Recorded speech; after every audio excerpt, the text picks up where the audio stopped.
East Hampton's Department of Public Works is preparing to have all hands on deck for tomorrow's storm. 22 News reporter Alessandra Martinez spoke with the DPW director about what the city's doing now before the first flakes start to fall. Right, DPW Director Joe Pipchinsky told 22 News today that they have already pre-treated all of the side streets and that they're going to start getting those plows out on the road as soon as the snow starts to fall down. Now, East Hampton DPW also has 24 plows and they have 1,000 tons of salt, so you can imagine how much they've got. And they're considering ordering some more salt after tomorrow's storm in case we do get one more storm this season. Pipchinsky is reminding residents, though, not to push any snow onto the roads when they do plow their driveways tomorrow.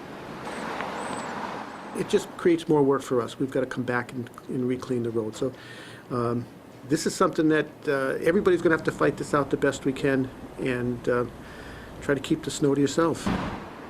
Residents are also not allowed to shovel their snow onto the sidewalks or onto someone else's property. Now, because of the high winds that we could also get tomorrow, East Hampton DPW crews also have their chainsaws ready in case they do have to go ahead and take any trees apart that do fall down.